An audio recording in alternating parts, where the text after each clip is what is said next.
সরকারের প্রশাসনকে গতিশীল করতে ছুটির দিনে প্রথমবারের মতো তেজগাঁওয়ের নিজ কার্যালয়ে অফিস করলেন প্রধানমন্ত্রী তারেক রহমান। তিনি খোঁজ খবর নেন কর্মকর্তা কর্মচারীদের। প্রধানমন্ত্রীর কার্যালয় চত্বরে বৃক্ষরোপণ সহ আন্তঃমন্ত্রণালয়ের বৈঠক করেন প্রধানমন্ত্রী। এছাড়াও মহান শহীদ ও আন্তর্জাতিক মাতৃভাষা দিবস উপলক্ষে স্মারক ডাকটিকিট অবমুক্ত করেন প্রধানমন্ত্রী তারেক রহমান। বিস্তারিত রাশেদুল কাদিরের রিপোর্টে। দায়িত্ব গ্রহণের পর সচিবালয়ে 2 কর্মদিবস অফিসের পর আজ তেজগাঁওয়ে নিজ কার্যালয়ে প্রথমবারের মতো অফিস করলেন প্রধানমন্ত্রী তারেক রহমান। সরকার প্রধান হিসাবে এটি তার তৃতীয় কর্মদিবস। প্রশাসনে গতিশীল আনতেই ছুটির দিনে তার এ অফিস।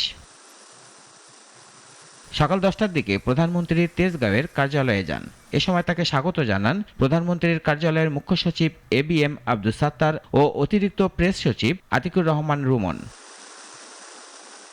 প্রধানমন্ত্রী নিজের কার্যালয়ের মূল ভবনে ঢোকার আগে সাবেক প্রধানমন্ত্রী খালেদা জিয়া সরকারের সব দায়িত্ব পালনকারী কর্মকর্তা কর্মচারীদের সঙ্গে কথা বলেন এবং তাদের খোঁজ খবর নেন। পুরনো অনেক কর্মকর্তা ও কর্মচারীর নাম ধরে কাছে ডেকে কথা বলেন প্রধানমন্ত্রী। কার্যালয় চত্বরে ঢুকে প্রধানমন্ত্রী তারেক রহমান একটি স্বর্ণচাপা ফুলের চারা রোপণ করেন। এ সময় তিনি মহান আল্লাহর কাছে শুকরিয়া আদায় করে বিশেষ মোনাজাত করেন।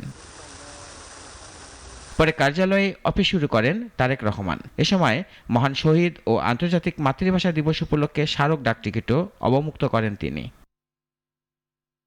প্রথম আন্তঃমন্ত্রণালয় বৈঠক করেন প্রধানমন্ত্রী তারেক রহমান। সেখানে সব মন্ত্রীরা উপস্থিত ছিলেন। পরে সংশ্লিষ্ট কর্মকর্তাদের সঙ্গে সংক্ষিপ্ত মতবিনিময় করেন এবং দেশের গুরুত্বপূর্ণ প্রশাসনিক বিষয়ে প্রয়োজনীয় দিক নির্দেশনা প্রদান করেন।